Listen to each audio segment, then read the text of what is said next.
On va encore parler d'une autre dérive.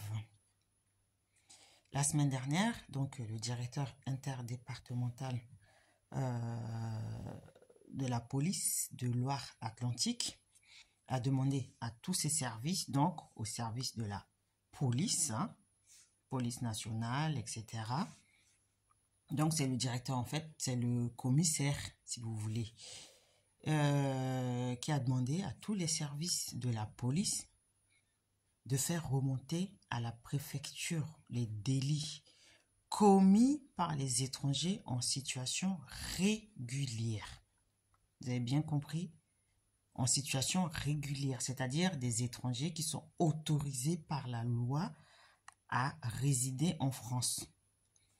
Et des gens ont contesté cette note devant le tribunal administratif et donc le tribunal administratif a annulé cette note de service en avançant comme argument que dans le code de l'entrée et du séjour des étrangers et du droit d'asile ou dans le code pénal, il n'existe aucune disposition qui autorise le personnel de la préfecture à avoir accès et à conserver les données relatives au retrait et à la dégradation de titre de séjour.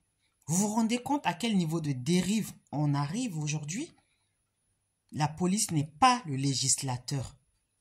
La police applique la loi. Ce n'est pas la police qui fait la loi. Ce n'est pas la police qui vote la loi. La police est au service de la loi.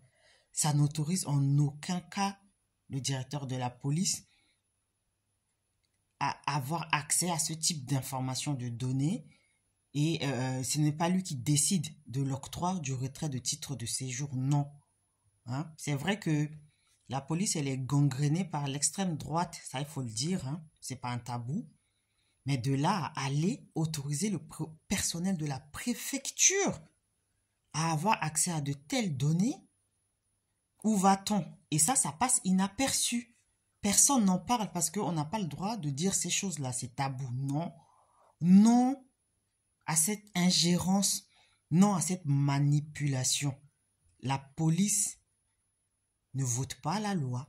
La police n'écrit pas la loi. Ce n'est pas la police qui produit la loi. La police est là pour appliquer, pour faire respecter la loi. Et même, c'est à la justice de décider. Vous vous rendez compte? Je vous l'avais dit, hein, il y a plein d'offres d'emploi concernant le recrutement du personnel à la préfecture qui traite les demandes de titre de séjour niveau bac plus 2. En bac plus 2, on n'a aucune maîtrise du code de l'entrée et du séjour des étrangers et du droit d'asile ou du droit. Bac plus 2, je ne dénigre pas, hein, mais quand on n'a pas un bac plus 5 en droit, je suis désolé, on ne peut pas comprendre les tenants et les aboutissements de la législation. Donc, on ne peut pas confier la vie des gens, oui, c'est la vie des gens, à des gens qui ne sont pas qualifiés en la matière. Donc, non, ce n'est pas à la police de décider qui a le droit d'avoir son titre de séjour ou non. Et de toute façon, les délits, griller un feu rouge, c'est un délit.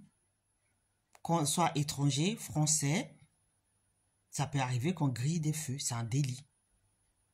Pourquoi systématiquement s'attaquer aux gens à qui la France a permis de rester sur son sol, sur son territoire? Pourquoi tant de haine?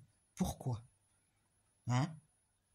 Les digues ont sauté, justement, avec tous ces neuneux-là, abreuvés par la propagande nauséabonde de l'extrême droite concernant les étrangers. Je vous l'avais dit hier, hein, allez lire la Constitution. Si vous y arrivez. C'est écrit, hein, article 1er de la Constitution. Lisez. Apprenez ça par cœur, vous verrez. La France est construite comme ça. Grâce aux étrangers, sur le sang des étrangers qui ont combattu sur les fronts, qui ont creusé des tunnels à main nue. Hein? Je sais qu'il y a beaucoup de neuneux qui ne comprennent pas l'histoire, qui ne savent pas ce qui s'est passé. Allez vous renseigner. L'histoire de la France est intimement liée à celle des étrangers. Et c'est pas demain la veille que ça va changer. Donc il faut arrêter tout ça. Ça suffit maintenant.